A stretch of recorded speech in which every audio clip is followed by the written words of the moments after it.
La Boker Tov, on va commencer le shiur tout de suite. Nous avons dans ces deux parashiyot, c'est-à-dire Toldot cette semaine et la semaine dernière, un point qui revient, une sorte de fil invisible que nous allons dévoiler aujourd'hui. Avant de le dévoiler, nous allons commencer par poser une question sur la fin de la paracha de Toldot. À la page 150 de ArtScroll, chapitre 28, verset 3, Ve'el Shaddai yevarech otra ve'yafrecha ve'yarbecha ve'hayita li kalamim ve'yiten lecha et birkat Avraham lecha ulzaracha itach lerishtecha teretz megorecha shenatan Elohim l'Avraham. Je traduis.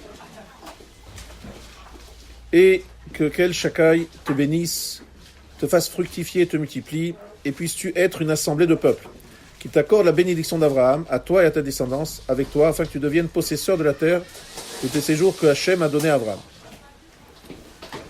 La question ici, je vous rappelle le contexte. Nous sommes à la fin de Parashat Toldot. Qu'est-ce que ça veut dire que c'est à la fin de Parashat Toldot? C'est qu'il y a déjà eu toute l'histoire. C'est-à-dire qu'il y a une bracha qui a été donnée à Yaakov. Esav a dit, mais tu ne m'as pas réservé une bracha pour moi? Il dit, non, j'ai plus rien, je peux pas, j'ai pas.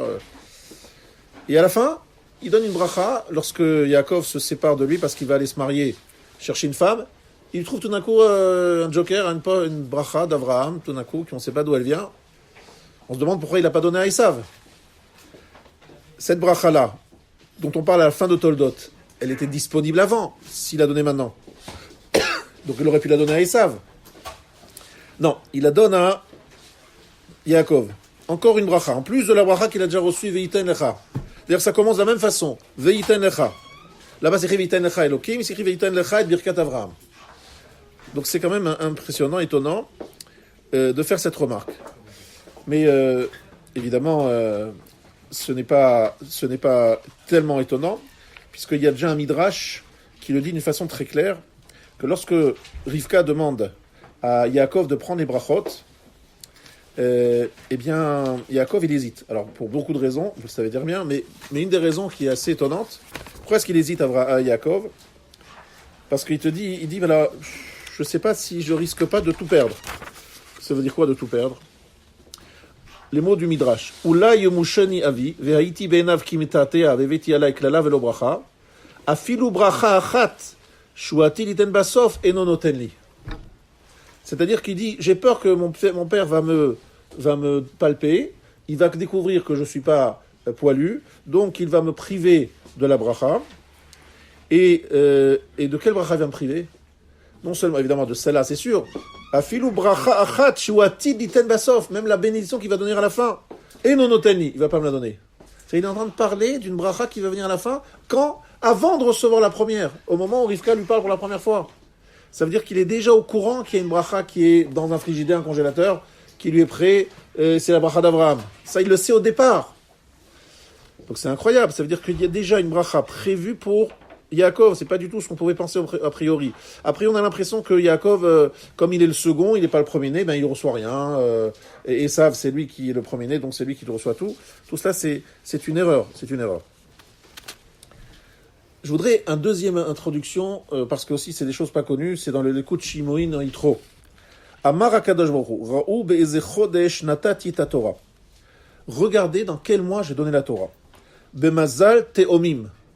Le mazal, l'astre des jumeaux. Gémeaux, on dit en français. C'est en fait des te'omim, c'est les jumeaux. She'im bikesh esav arasha lehitgayer velasot teshuva velavo lilmod Torah Yavo ve'ilmod mekablo ani. Si Esav veut faire tchouva et se convertir, qu'il vienne et je le reçois. C'est pour ça que ça s'appelle les Théomim, évidemment, allusion à Yaakov et Esav. C'est pour ça que c'est dans ce mois-là qu'a été donnée la Torah, parce que c'est le mois des jumeaux, des Gémeaux. C'est-à-dire le mois où Yaakov et Esav sont a priori prévus pour recevoir la Torah. La Torah est prévue pour Yaakov et Esav, dans le mois des Théomim. Donc ça, ce sont des enseignements qui perturbent, qui nous montrent qu'en fait, il y a quelque chose ici qu'il faut peut-être un peu plus approfondir. Alors, chers amis, je vous disais que je voulais faire un lien entre les deux parashiotes. Et vous expliquer quelque chose peut-être que je crois avoir jamais expliqué, qui est celui de Ha'emek Davar. Ha'emek Davar, c'est un Netzi de Vologine. Et ce Netzi de Vologine, il se trouve justement dans Parashat Chaye Sarah. On nous dit dans Parashat Chaye Sarah, Vayetze Yitzhak, la soir Bassadeh, Lifnot Arev. Yitzhak est sorti pour littéralement parler dans les champs, ça veut dire faire la tfila de Mincha, comme ça qu'on l'explique Rachamim. Lifnot Arev, le soir.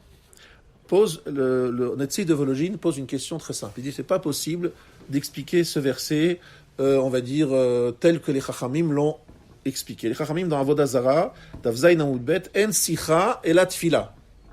Yitzhak veut prier. Alors qu'est-ce qu'il fait pour prier? Il sort la soir Bassadeh, il va dans les champs. Il dit c'est Assour litpalel baderech o Bassadeh kedeita bi brachot sauf perek chameshi. À la fin du 5e chapitre de Brachot, il est écrit Chatzif alay man de matzle bebikta. C'est Chatsouf, c'est une forme d'effronterie que de prier dans un lieu ouvert. Il faut pas prier dans un lieu ouvert. C'est quelque chose de Chatsouf. Alors qu'est-ce que ça veut dire? Pourquoi est-ce qu'on dit Vayetze Yitzhak la soir Bassadeh? Juste, il sort, il doit faire cette fila. Ben, reste à l'intérieur, ne va pas sortir, au contraire. Reste à l'intérieur pour faire la fila. C'est écrit à la fin du 5e chapitre de Brachot que prier, ça ne doit pas se faire dans un lieu ouvert. Il faut faire dans un... Pourquoi tu vas sortir dans les champs? Eh bien, il est tellement gêné par cela, le Netzi de Vologine, qu'il cite une Gemara dans Psachim. Et cette Gemara dans Psachim nous dit que quoi?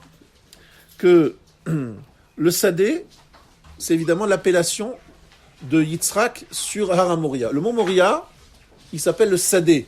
Vous le savez tous, cette Gemara dans Psachim qui dit que le mont Moria a eu 3 appellations. Avraham l'a appelé montagne, Har Moria, Har Azeh, il parle de la montagne. Ici, et comptez bien, c'est de ici qu'on le prend, la Gemara dans Psachim. Vayetze Yitzhak la soir Bassadeh, Sadeh c'est Har Moria. Mais il n'est pas sur Har Moria, on est d'accord, hein? Il n'est pas du tout là-bas. Pourtant, on parle de Har Moria. Et Yaakov l'appelle Karo Baït, l'a appelé Baït. Enze Kimbet Elokim, c'est écrit au début de Vayetze. Donc on a ici, clairement dans la Gemara, une explication que le mot Bassadeh ici va dire Har Moria. C'est l'appellation qu'a Yitzhak sur le mont Moria. Il appelle Sadeh. Et c'est là-bas qu'il va prier. Explique le Netzi de Vologine. Alors, tout simplement parce que en fait, il y a Yitzhak, au moment où il fait cette fila, il fait ce qu'on écrit dans la halakha, c'est qu'il faut penser au mont Moria. Il faut penser qu'on est comme si on était au Kodesh HaKodashim, devant le Kodesh HaKodashim, devant le Haron. Lorsqu'on fait sa prière, il faut s'imaginer qu'on est devant le Beth Amikdash, devant du Beth Amikdash. Donc en fait, il n'est pas physiquement au Har Moria, mais il est dans son esprit. La soir Bassadeh, Sadeh c'est Har Moria, il y est dans son esprit, dans ce Har Moria, qu'il appelle lui Sadeh.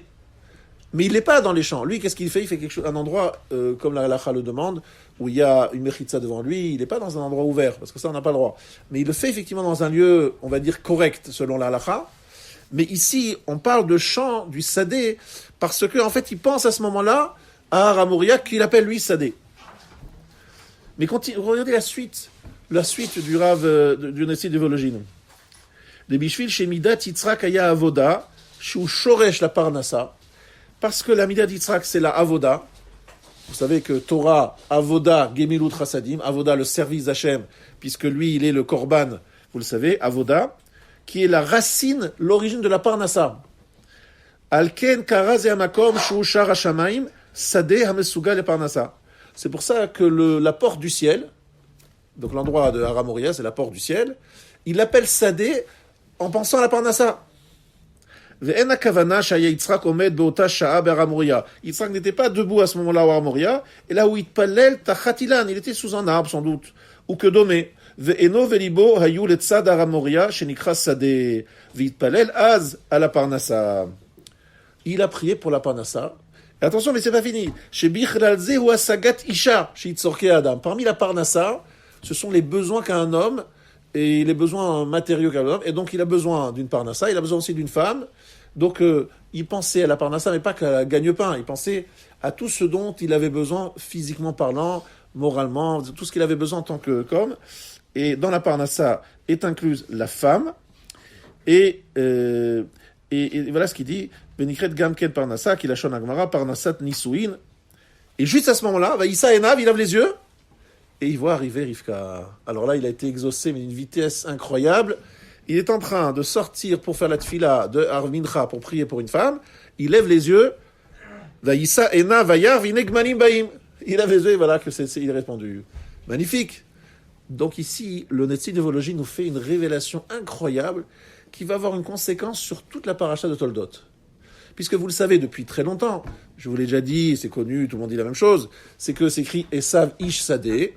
Esav Ish Sadeh, c'est son appellation de Esav, et que le Sadeh d'Esav est une prolongation, normalement était censé être la prolongation de Sadeh de Yitzhak. C'est-à-dire le fait que Yitzhak et Sadeh soient liés, comme on vient de le voir ici très clairement, la dimension de Sadeh est liée à Yitzhak, eh bien on voit qu'il y a un lien entre Yitzhak et Esav qui est Ish Sadeh. Et lorsque Yitzhak cherche à bénir, et il aime son fils, d'abord lorsqu'il aime son fils, on insiste sur le fait qu'il tsaïd befiv. Il aime le fait qu'il est un chasseur, qu'il est tsaïd. N'est-ce pas? C'est bien ce qu'on dit. Regardez bien ce qu'il dit à son fils dans la page 142. Avant de recevoir les brachot, il lui dit la chose suivante. Dans page 142, chapitre 27, verset 3. Ve'ata sanach elecha, tel yecha ve'kashtecha, ve'tse hasade, ve'tsudalit saïd. Verset 3, regardez bien. Et maintenant, affûte de grâce tes instruments, ton épée et ton arc, sors dans le champ et chasse-moi du gibier. C'est-à-dire qu'avant de recevoir la bracha, la question qui est de savoir est-ce qu'il va lui prendre du gibier. Voilà, je veux du gibier. Bon. On se demande pourquoi est-ce que vraiment c'est important et qu'est-ce que ça fait ici. Mais c'est pas terminé. On reprend au moment de la bracha. Vous êtes à la page 146, au chapitre 27, verset 27. Vayigash, vayishaklo, vayarach et rear begada, vayivarecheu, vayomer rear benik et rear sadeh, asher berecho Adonai. Et là, incroyable, avant de faire la bracha, ou après, parce que c'est déjà écrit vayivarecheu, qu'il a déjà béni en fait avant, il dit, regarde, l'odeur de mon fils ressemble à l'odeur du champ que Hachem a béni. Incroyable. Ça veut dire qu'en fait, il cherche chez celui qui est candidat à la bénédiction deux qualités, Sadeh et Tzad Saïd. Qu'il aille chasser et qu'il sache, et qu'il ait une relation avec le champ. Incroyable qu'on retrouve cette dimension de Sadeh dans ces deux, dans la bénédiction. C'est-à-dire qu'en fait, ce que je veux expliquer, c'est que Yitzhak, il ne voulait pas bénir Esav en étant ignorant de sa dimension. Il savait que Esav, il avait un autre rôle, qui est Tsaïd, Yodéa Tsaïd et Ishadeh, et c'est ça qu'il voulait bénir, et c'est cette bracha qui correspondait à cette dimension. Mais lorsqu'il sent chez Yaakov, parce que Yaakov, il ne sait pas que c'est Yaakov, mais il se demande, il se pose des questions, il dit c'est Kol Yaakov, Ayadaim et Esav, il dit c'est bizarre cet être un peu hybride, il va faire la bracha, pourquoi? Parce qu'il sent le Sadeh. Il dit, s'il y a du Sadeh, s'il y a du Tsaïd, ça y est, c'est bon, je peux lui faire la bracha. Il cherche à bénir cette dimension-là, vous comprenez? Cette dimension qui, selon le Netzi de Vologine, correspond bien à la mida de Yitzhak. La mida de Yitzhak est liée à cela. Alors, incroyable, ce qu'on va redécouvrir en continuant, tirant toujours ce fil-là et réfléchissant. Il y a un verset dans la page 138, dans Parashat Toldot, chapitre 26, verset 10-13. Donc, Vayigdal ha'ish, vayelech, valor vegadel ad ki gadal me'od. Il était très important en termes de richesse, il était très très important aussi, un homme chachou, mais juste avant c'est écrit Vayizra Yitzhak ba'aretz va'imtza b'shana'i mea sharim vayivarecheu Adonai. Yitzhak sema dans cette terre, il récolta cette année au centuple. Hachem l'avait béni. L'homme devint grand, allant et grandissant jusqu'à ce qu'il fut très grand. Il était tellement grand que Avimelech lui dit Lech meimanu. Dégage, excusez-moi le mot, mais Atzam tamino, tu étais trop fort, tu es trop puissant. Et les gens disaient, il vaut mieux le bouse de vache je peux dire comme ça, de Yitzhak que les animaux de Avimelech. C'est-à-dire, il avait une telle réussite financière, une telle bracha, que les gens commençaient à mépriser un peu Avimelech. Avimelech se sentait complètement mis de côté. Et donc, il était... Avimelech, donc il y a une bracha matérielle. On parlait de la parnassa, Sadeh, que le champ c'est l'agriculture c'est la source de la parnassa. Donc on voit ce lien entre les deux qui m'a été confirmé évidemment par le Maharal de Prague dans le chapitre 52 de Netzach Israël. On voit très clairement que Yitzhak, je vous dis les mots du Maharal, Sheaya midato midatadin, sheose ma'asav beyosher ou bedin. Il fait ses actions avec droiture et avec rigueur. Gam midazot mida elokit. Validé midazot gam ken yesh el Hashem yitbarach chibur udvekut el atartonim liot benehem. ולכך קרא יצחק את בית המקדש שדה, כי השדה הוא שווה וישר, ודבר זה מתייחס למידת הדין. C'est-à-dire que le mot sadé, il est shavé veyachar, je dis les mots du Maharal, hein, il est droit et il est égal, c'est-à-dire il n'y a pas de haut et de bas, c'est quelque chose qui est donc de la même hauteur, il n'y a pas de différence de hauteur, c'est droit. Ça mityaches el midat adin. C'est un lien avec midat adin. Oh, aïe, aïe, aïe, aïe. Ça veut dire que ici, on a peut-être trouvé quelque chose qui est un indice. On est en train de trouver un indice sur comprendre qu'est-ce qui se passe vraiment dans la paracha de Toldot. Je vais rajouter quelque chose qui va encore insister et montrer un peu plus qu'on est en train de toucher peut-être quelque chose de vraiment très important. C'est à propos de Sarah, la maman de Yitzhak. Sarah, c'est écrit que Abraham, lorsqu'il a fait le Hesped, il a fait l'éloge funèbre de sa femme, il a dit le Eshet Chaim. Eshet Chaim Meimtsa. Voilà les mots de... Et qu'est-ce qu'il écrit dans Eshet Chaim Meimtsa? Zamema Sadeh Vatikacheu. Elle a été Zomema, elle voulait absolument obtenir le Sadeh. Quel Sadeh? Sadeh à Marpella, c'est-à-dire la Meharat à Marpella, c'est ça qu'elle aspirait Sarah. Et on s'étonne, pourquoi Sarah, et puis on insiste sur la notion de Sadeh, pas sur la Mehara, pas sur la grotte, sur le côté du Sadeh. Qu'est-ce qu'il y a là-dedans? Je vous fais remarquer que le mot Sadeh commence par deux lettres, Shin Dalet, qui sont les premières lettres du mot Shin Dalet Yod, qui sont les premières lettres du mot Shadaim, qui veut dire les saints. Et il y a une sorte de... Et aussi des Shedim les démons. Et ici, quelque chose ce sont des indices. Et nous, on va essayer, avec tous ces indices-là, de trouver qu'est-ce qui se passe vraiment ici. Quel est vraiment le sujet. Mais on sent qu'il y a quelque chose ici qui paraît fort et important. Alors, pour résoudre toutes ces problématiques, d'accord, ils vont essayer d'approfondir encore et de comprendre quelle est la dimension de Yitzhak et qu'est-ce qu'il a voulu faire et sur quoi il s'est trompé. Parce qu'il s'est trompé, mais sur quoi il s'est trompé? Vous savez tous que Yitzhak était donc aveugle. Il a perdu la vue parce qu'il a regardé, il a vu des choses au moment de Akedat Yitzhak. Certains disent d'ailleurs qu'il est le Gilgul de Hevel. Enfin, je ne vais pas rentrer dans ce détail. C'est un grand sujet. Mais il y a dans la dimension de Sadeh quelque chose de très intéressant dans la dimension de la Parnassa et la notion de Sadeh. Vous savez tous qu'une femme aussi est comparée au champ.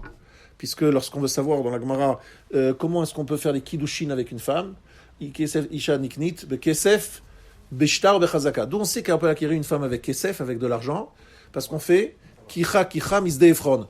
On prend le mot vayikar ishisha, on prend kesef asade kar mimeni. On trouve que la notion de kicha, on le trouve chez la femme et on le trouve chez le champ, dans l'acquisition d'un champ, et donc on fait le lien. Une femme, un champ. Alors c'est vrai qu'il y a des similitudes. Le champ, il faut le semer et il va produire des choses magnifiques. Une femme, il faut l'ensemencer, si on veut dire, pour faire naître un enfant. C'est vrai qu'il y a ce côté-là. Mais il y a aussi ce côté donc passif de quelqu'un qui vient et qui va travailler le champ. Il est comme ça, passif, et il attend quelque chose. Celui qui a besoin de Parnassa, c'est aussi très intéressant. La Parnassa, c'est une situation dans laquelle on est là, on est passif, on est en train de dire à Kadosh Baruch Hu, s'il te plaît, Hachem, envoie-moi la Parnassa. Je suis là dans une attitude attentiste de quelqu'un qui cherche, qui a besoin de recevoir, qui est dans un kéli, comme une sorte de réceptacle, qui attend la bracha, n'est-ce pas? C'est ça la notion de sadé dans la Parnassa. La Parnassa, c'est quelque chose que j'attends, je prie pour l'avoir, et vient le Maharal et le Netziv, ils nous disent que la Parnassa et le mot Sadeh sont très proches, et le fait que Yitzhak, il est le Hamoud HaAvoda, c'est-à-dire le socle de la Avoda, du travail, du service divin, explique le fait que la Parnassa est chez lui. Parce que pour avoir la Parnassa, il y a la Avoda. La Avoda, c'est quoi? C'est la prière aujourd'hui. À l'époque, c'était les corbanotes. Il faut absolument prier pour obtenir la parnassa. D'accord? Et cette prière-là, c'est cette notion de avoda, c'est la mida de Yitzhak. Je vous rappelle que Yitzhak, dans une autre terminologie, c'est midat adin. Et on va tout de suite, dans quelques instants, expliquer ce que ça veut dire. Dernier indice avant la solution, il y a une Gemara dans Shabbat Daf Petet, que vous connaissez tous, que lorsque à la fin des temps, Akadosh Baruch Hu va s'adresser au Havot, vous savez tous qu'on sera abandonné par Abraham et abandonné par Yaakov. Il n'y a que Yitzhak qui va nous défendre. Alors, il y a plusieurs explications, évidemment nombreuses, mais il y en a une que je voudrais retenir aujourd'hui, qui est très impressionnante. Abraham, il ne peut pas nous défendre, pourquoi? Parce qu'Akadosh Baruch Hu lui dit, tes enfants ont fauté. Qu'est-ce qu'il va dire Abraham? Non, il va commencer à nous défendre, etc. Comme, a priori, c'est bien de le faire, Abraham. Ben, Rachel va lui répondre, tu sais, très gentil, toi, Abraham, mais je sais juste, je regarde ton CV, il y a écrit dessus que Ishmaël, il a été chassé. Parce que c'était un fauteur, n'est-ce pas? Ishmaël, c'était un homme dangereux, tu l'as chassé. Tu vas me dire à moi, à Kadosh Baruch Hu, qu'il faut que je récupère mes enfants, mais toi, ton fils, tu l'as jeté. Alors comment tu peux défendre les fils alors que toi-même, tu as jeté Ishmaël? Bon.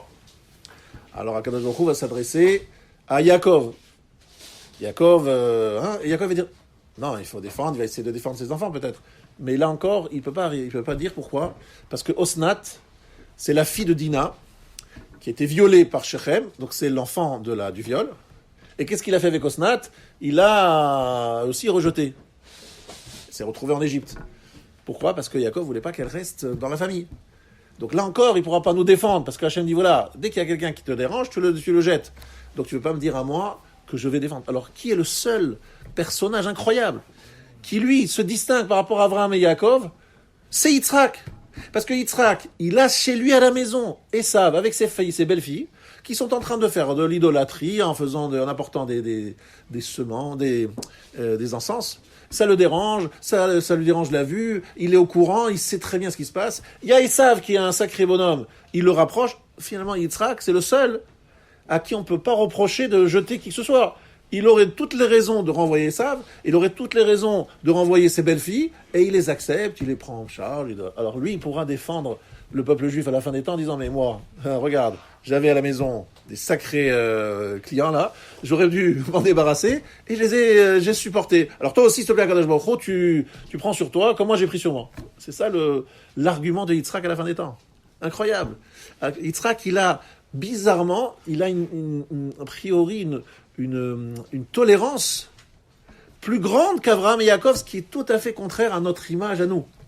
Il a une tolérance tout à fait ennuyante de celle d'Abraham et de Yaakov. Lui, le seul qui garde et qui respecte et qui laisse et savent il dit faire une bracha et ça je vais le récupérer, je vais lui faire.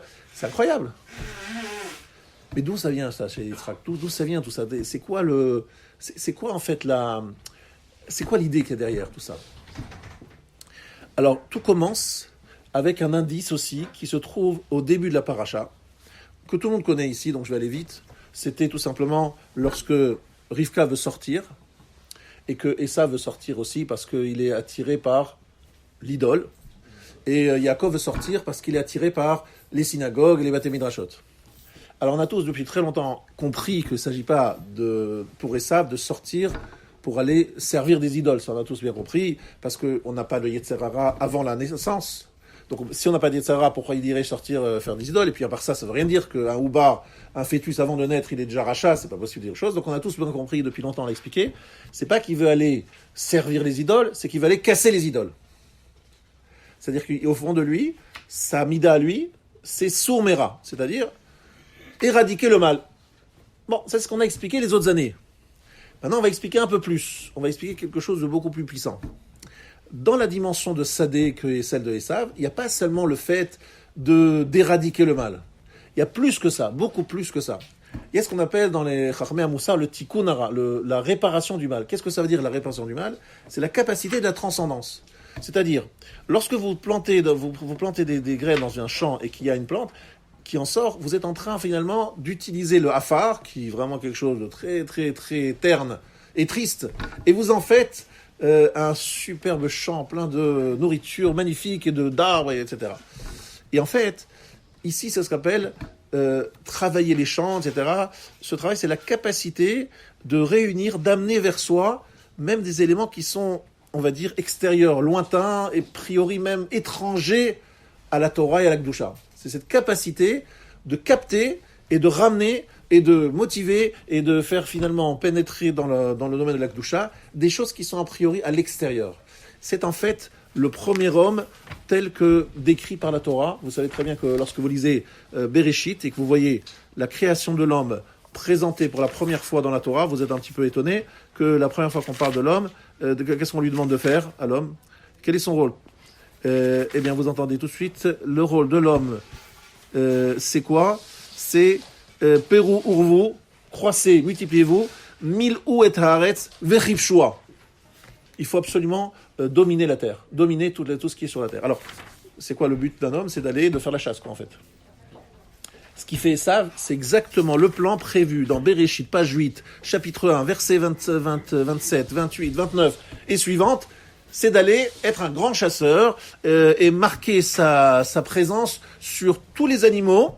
On parle gatayam, donc les oiseaux, les poissons, of hashamaim, les oiseaux, chaya haromé sadaret. Il faut aller capturer des lions et des vaches, pas des vaches, des animaux, tous les animaux sauvages. A priori, c'est ça le rôle de l'homme. C'est bizarre, non, ce travail. En fait, on donne à l'homme le rôle d'Esav, quoi. On lui dit, vas-y, fais ce que fait Esav. Alors en vérité, ça veut dire quoi ici? Il faut savoir que il y a plusieurs fois écrit Ach Esav le Yaakov. Yaakov est un frère, Esav est un frère pour Yaakov. Alors, pendant des années, vous avez entendu un pérouche. Il va falloir que je vous montre le chidouche que je vous donne, qui est assez fin. Il faut juste bien l'écouter pour comprendre ce que je vous ai rajouté. Vous savez tous qu'Esav se distingue par le kiboud avaim. Il fait un kiboud avaim, il honore son père d'une façon inimaginable. À tel point que le Midrash nous dit Amar Rabban Shimon Gamiel Kol Amai Haiti Meshamesh et Abba Velo Shimashti Oto Echad Mimea Sheshimesh Esav et Aviv. J'ai toujours été Meshamesh, je servais mon père, mais jamais j'ai été servi comme Esav, qui a servi son père un centième de ce qu'a fait Esav avec son père. Donc il y a une notion énorme de... Alors comment Esav se présentait à son père? Il lui posait une question. Il lui dit, voilà, si par exemple j'ai du sel, est-ce que je dois faire la frachat de Maasrot sur le sel? Alors tout le monde se pose la question de savoir, bon, Yitzhak il est un idiot quand on prend la trappe comme ça, on lui raconte n'importe quoi, il avale quoi, il gomme n'importe quoi. C'est quoi le sel? Il dit tous les autres aliments on fait Trumot et Maasrot. Mais est-ce qu'on peut faire Trumot et Maasrot sur le sel?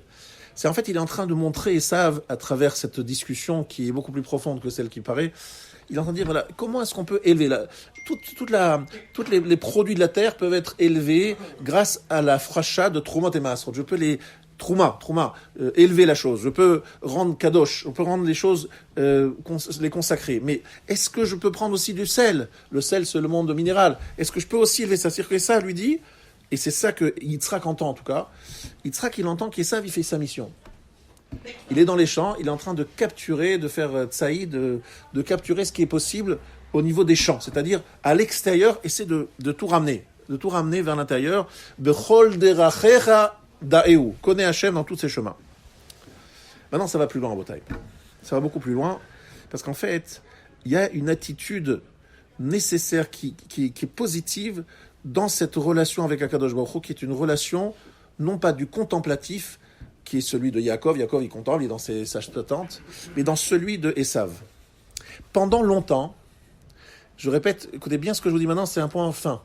Pendant longtemps, Yitzhak, il a compris que Esav et Yaakov étaient différents. Ça, on a tous bien dit.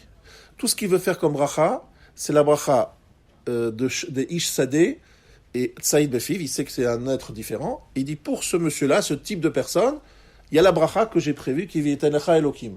Pour le type d'enfant qui est Yaakov, j'ai l'autre bracha qui est prévue depuis longtemps, qui est la bracha d'Abraham, qui est une bracha plutôt spirituelle. Il faut acquérir Eretz Israël, il faut s'installer en Israël, etc. Ce côté-là, c'est déjà prévu. Ça, il a compris. Bon, très bien. Alors, où est le point qui n'est pas évident? Alors, l'indice qui nous a permis de comprendre, alors je cite le Rav Chaim Yaakov Goldwirt, qui nous a éclairé là-dessus, écoutez bien ce qu'il dit. C'est un indice qu'il a trouvé, qui est magnifique. Et voilà, et l'indice est le suivant. Lechna el-Atzon, vekach li misham shne gedaye izim tovim. prends pour moi 2 chevreaux. Tovim lecha vetovim lebanecha. Bon pour toi et bon pour tes enfants. Tovim lecha she'al yedehem ata notel et habrachot. Sont bons pour toi parce que grâce à eux, tu vas prendre les bénédictions. Tovim lebanecha she'al yadam mitkaper lahem beyom kippurim. Grâce à eux, tu vas avoir la kapara Kippour. Il y a le coup de Shimoni sur la paracha. Qu'est-ce qui est écrit ici? Il est écrit ici que les 2 séirim, les 2 boucles, qui sont chacun face au Kohen, ils tirent au sort un l'Hachem, un la Azazel. Ces 2 boucles-là, vous le savez, ils devaient être Shavim, Bemar'e, Bekoma, même aspect, même hauteur, même valeur, et les acheter en même temps. Mara dans Yoma, page 62. Ces deux-là, eh bien, ça découle de ces 2 Gdayeizim que va prendre Rivka et qui va demander à Yaakov de les apporter. Alors, le Rav, évidemment, je ne comprends pas quel rapport entre les deux. C'est vrai, c'est Shnei Gdayeizim, il y a deux chevreaux. Bon, mais c'est quand même assez bizarre de faire ce lien. Et là, Rabotai, on apprend quelque chose qui est en fait un révélateur de tout ce que nous sommes en train de poser depuis le début. Il n'y a de tirage au sort pour le Korban la Azazel que si aussi un Korban Hashem. Vous ne pouvez pas faire l'un sans l'autre, ou l'un après l'autre, ou l'un une fois l'autre. C'est ensemble, et c'est au même moment, et l'un sans l'autre, ça ne marche pas. C'est comme ça la halakha. Vous avez Saïr la Azazel et Saïr l'Hashem. Que fait le Saïr l'Hashem? Il va où, le Saïr l'Hashem? Il va, le Kodesh à Kodashim, son sang est aspergé dans le Saint des Saints. Et qu'est-ce que fait l'autre Saïr? Il est jeté dans le désert. Ça veut dire qu'il est jeté à l'extérieur. Il est dans les sadés, mais sadés vraiment à l'extérieur de l'extérieur. Donc on a ici 2 séirim qui sont en fait les 2 dimensions, qui sont ce que doit faire Yaakov et ce que doit faire Esav. Ish sadé et Ish yoshev ohalim. Ces 2 éléments, ils prennent la même source, ils sont abreuvés à la même source, ils sont devant le Beth de Kohen et ils doivent être choisis au même moment. Et l'un sans l'autre ne marche pas. C'est des théomim, c'est 2 jumeaux vraiment jusqu'au bout, et l'un et l'autre prennent la même source. C'est difficile, là, écoutez bien ce que je suis en train de vous dire ici maintenant. Yitzhak lui pensait qu'il pouvait y avoir une sorte d'indépendance. C'est-à-dire que Yaakov il fait sa vie, et que Esav il fait sa vie, et que chacun il a une ressource personnelle. Ce que Akadosh Baruch Hu, ce qu'il découvre à travers cette paracha et ces événements, c'est que ça peut pas être séparé, pas seulement parce que Esav il a mal tourné, pas seulement parce que Esav a mal tourné, mais parce que tout simplement les 2 sont liés, c'est 2 facettes d'une même pièce. C'est-à-dire que c'est le même, à Kol Yaakov et Yadayim Yedei Esav, c'est le même personnage mais avec 2 facettes. Et ça, c'est un chidouche. Le chidouche, c'est pas parce que Esav, donc il a été disqualifié, alors on dit toujours, Yaakov, il a pris le rôle d'Esav. Ça, vous le savez depuis longtemps. Le chidouche, c'est que Yitzhak, il avait une havamina. Il pensait quelque chose. Il pensait que, finalement, on peut être Esav et avoir son propre, entre guillemets, Beth Midrash à soi. On peut avoir le Beth Midrash de Yaakov. Ce sont 2 des Beth Midrashot, 2 styles de vie. Et chacun fait sa vie. Chacun a un travail très important et chacun fait quelque chose de magnifique.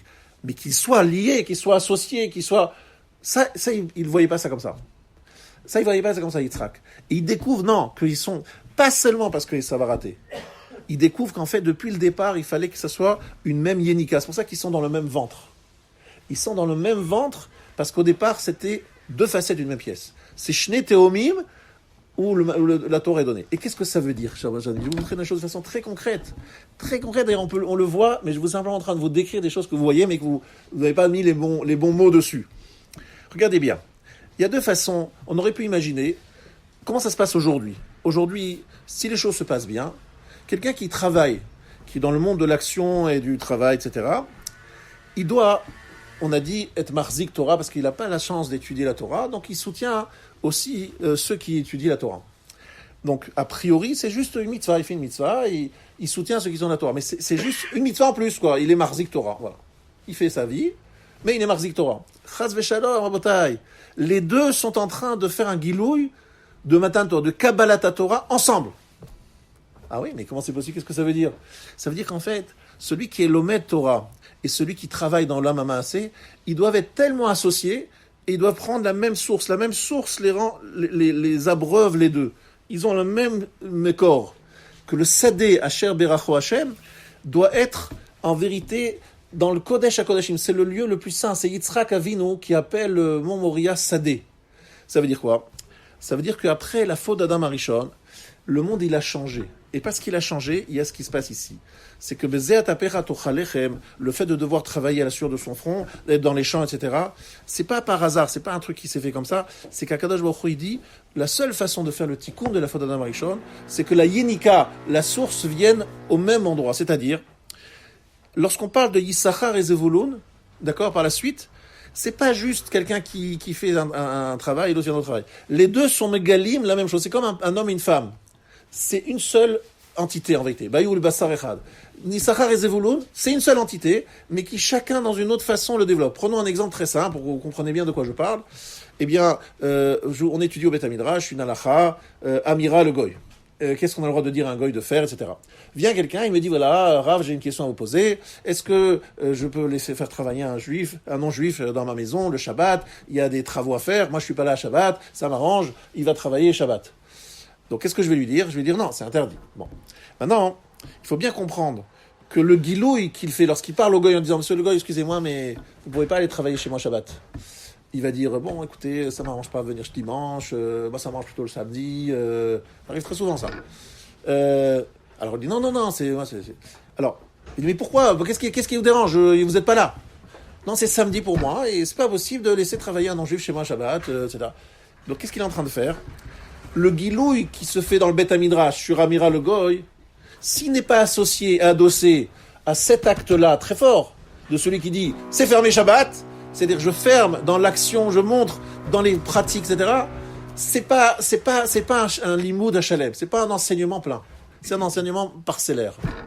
C'est-à-dire si le clan Israël n'avait pas l'occasion à tout moment, alors vous avez pris un exemple vraiment qui me vient parce qu'on est en Shabbat, mais en vérité, à chaque fois qu'il y a une question halachique, il faut qu'il y ait une partie de Esav, évidemment pas le Esav négatif, on va dire un Zevulun, qui prend cette partie-là et qui la traduit dans l'action, dans le sadé, à l'extérieur, et qui complète l'étude, et que ça doit marcher ensemble, c'est-à-dire que les deux fonctionnent à 100%, pas seulement parce qu'un il donne l'argent à l'autre, non, c'est pas juste une question de donner de l'argent, c'est que tout simplement l'autre, il rend compatible. Je vais vous expliquer ce qui se passe. Aujourd'hui, je vous donne un exemple à quoi je pense. Beaucoup de gens me disent, vous savez, si l'État d'Israël était dirigé par les religieux, impossible, on ne pourrait pas s'en sortir, c'est quoi cette religion? Je dis, ça c'est un vrai problème. C'est que les gens y pensent que si c'était la Torah qui devait tout gérer, on ne pourrait pas gérer un pays. D'accord? Et en fait, nous, ce qu'on dit, c'est que notre attente, c'est qu'un jour, en Eretz Israël, il y ait un David Ameler, ou un descendant David, qui vienne et qui montre que la Torah, c'est la meilleure façon de gérer la société des hommes. Il n'y a pas de meilleure façon de se gérer que la Torah. Tant qu'on est en train d'en parler dans le Beth Midrash, vous me dites, bon, peut-être pas, bon, c'est théorique, c'est sympathique, philosophiquement, c'est intéressant ce que vous dites. Non, moi je veux pas seulement que ce soit philosophique. Je veux vous montrer que toute cette discussion que nous avons dans le Beth Midrash, elle se révérifie, elle se vit au quotidien dans l'action.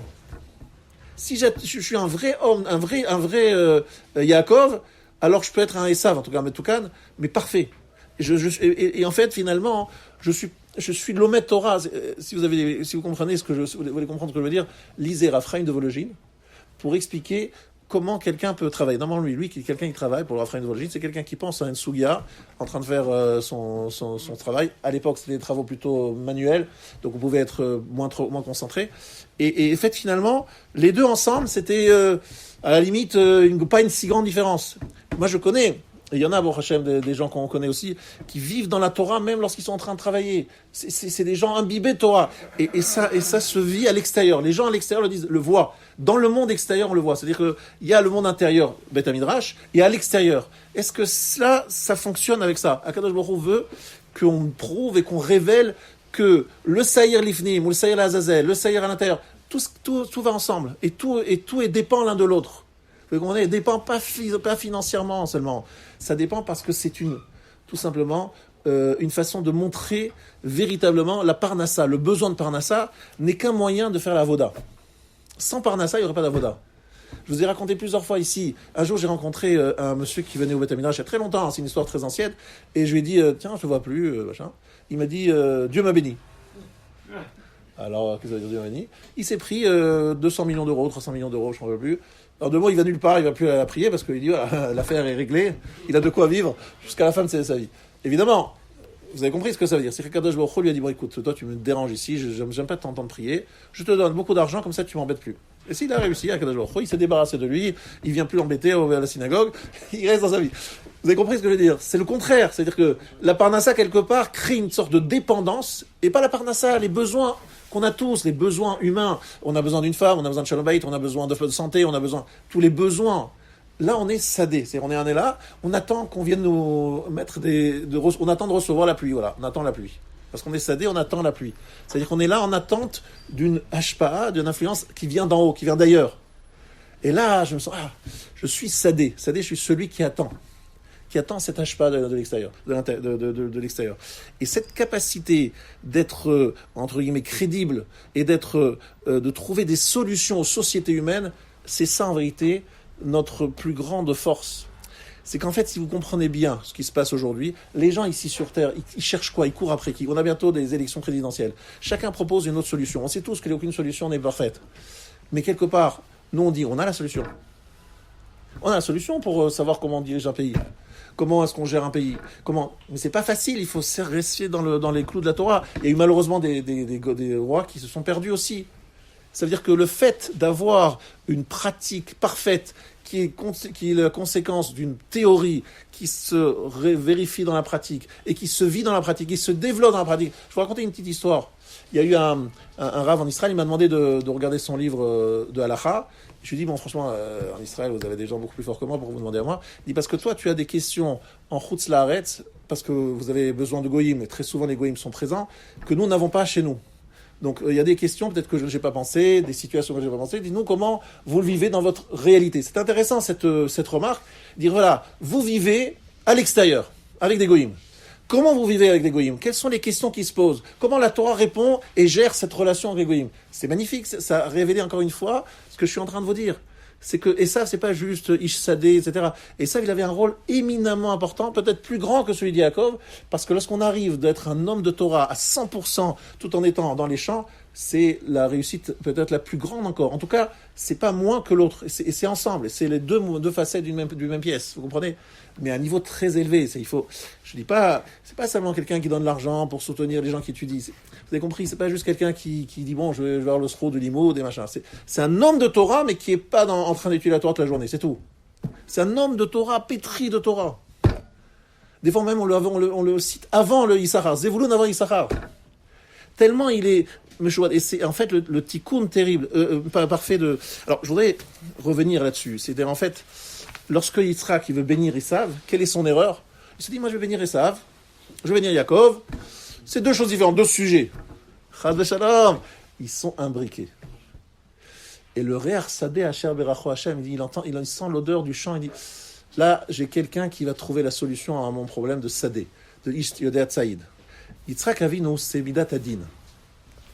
Il voit dans Har HaMoria un lieu qu'il appelle Sadeh. Pourquoi il appelle Sadeh Mont Moria? Parce que le Mont Moria, c'est le lieu de la Avoda, du service divin. Dans cet endroit-là, on reçoit la Parnassa.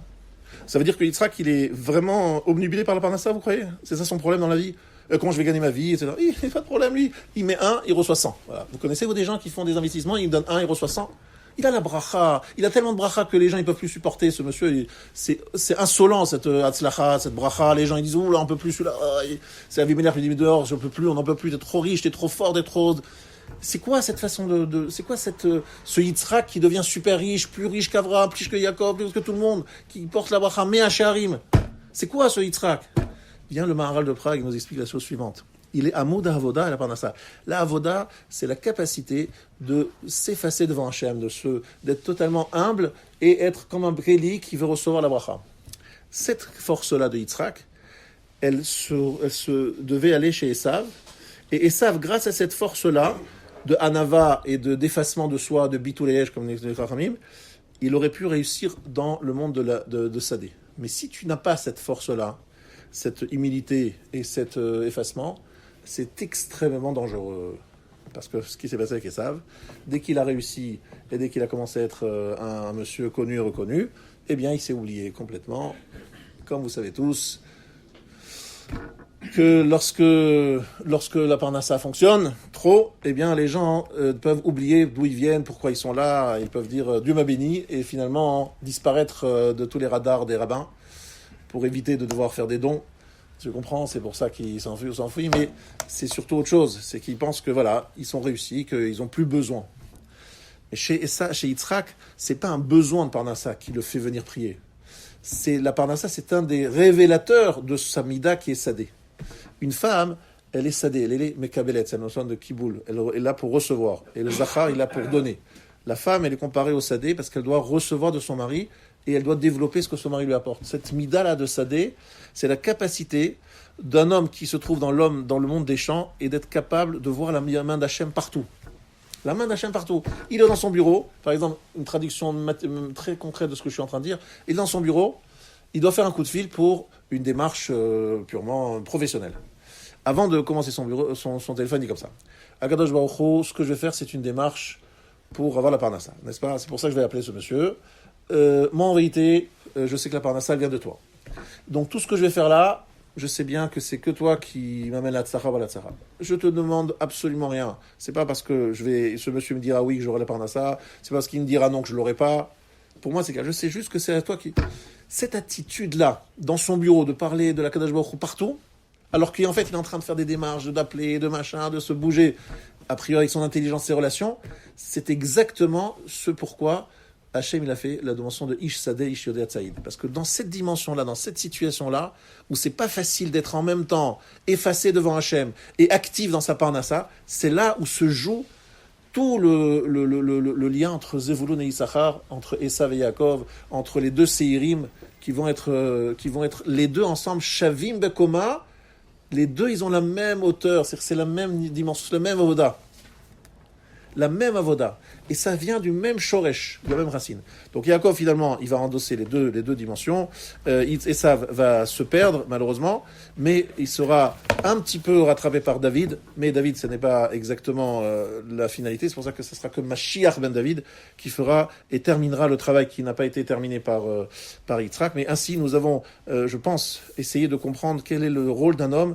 C'est celui de marquer. C'est pour ça que le premier homme dont on parle dans la Torah, page 8, chapitre 1, versets 27, 28, 29, c'est la création d'un homme qui n'est pas un contemplatif, c'est un homme qui est dans l'action, mais qui est dans l'action, dans lequel il marque la présence d'Akadosh Baruch Hu dans le monde entier, à travers sa façon cette relation avec l'extérieur, qui est en fait une façon extraordinaire de ramener tout et de créer une sorte de théomim qui reçoivent la Torah. Kabbalat Torah, c'est les théomim, c'est Yaakov et Esav qui doivent recevoir la Torah. Mazal théomim.